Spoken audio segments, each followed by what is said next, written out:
राधे राधे दोस्तों, जय श्री कृष्णा। आपका मेरे YouTube चैनल भक्ति ज्ञान त्योहार में स्वागत है। आज मैं आपको जल झूलनी एकादशी की कथा सुनाने जा रही हूँ। अगर आपको ये कथा पसंद आई तो कमेंट बॉक्स में भगवान विष्णु की जय अवश्य लिखिए।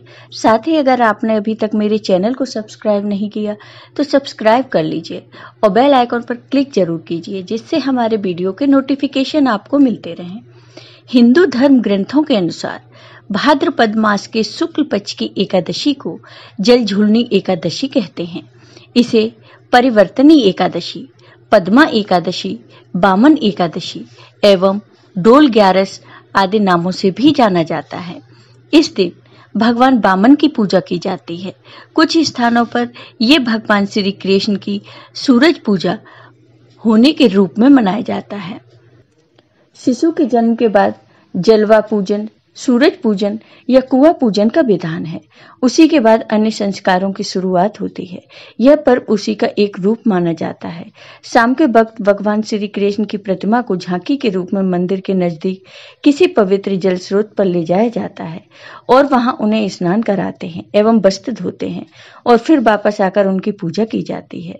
इस दिन व्रत किया जाता है। कई जगह भगवान की इस झांकी को देखने के बाद व्रत खोलने की परंपरा है।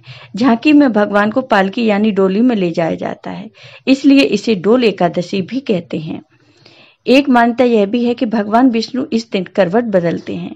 इस बदलाव के कारण इसे परिवर्तनी एकादशी भी कहते हैं। देखा जाए तो यह मौसम में बदलाव का भी सूचक होता है।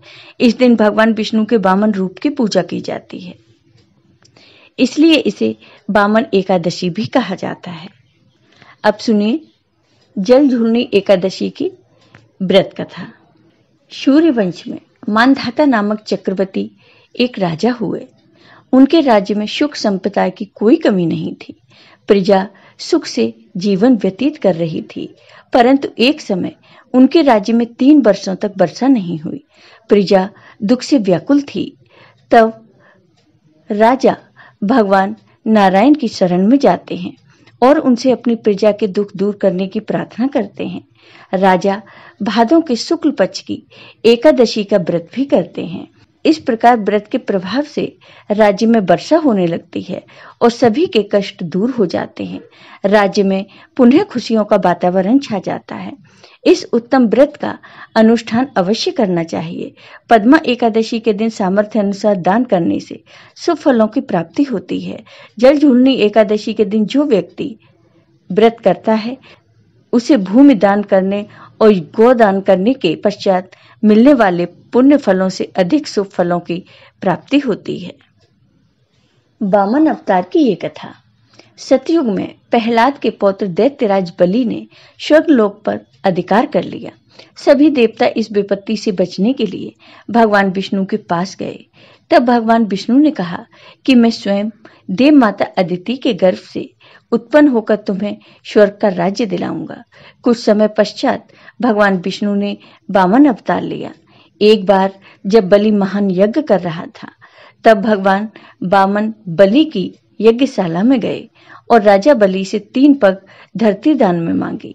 राजा बलि के गुरु शुक्राचार्य भगवान की लीला समझ गए और उन्होंने बलि को दान देने से मना कर दिया। लेकिन बलि ने फिर भी भगवान वामन को 3 पग धरती दान देने का संकल्प ले लिया। भगवान वामन ने विशाल रूप धारण कर एक पग में धरती और दूसरे पग में स्वर्गलोक नाप लिया। जब तीसरा पग रखने के लिए कोई स्थान नहीं बचा, तो बलि ने भगवान वामन को अपने सिर पर पग रखने को कहा। बलि के सिर पर पग रखने से वह सुतल लोक पहुंच गया। बलि की दानवीरता देखकर भगवान ने उसे सुतल लोक का स्वामी भी बना दिया। इस तरह भगवान वामन ने देवताओं की सहायता कर उन्हें स्वर्ग लौटाया। जय हो भगवान विष्णु की। आपको ये वीडियो पसंद आया हो तो कमेंट बॉक्स में कमेंट करके जरूर बताइए। साथ ही मेरे वीडियो को ज्यादा से ज्यादा शेयर करिए। धन्यवाद दोस्तों।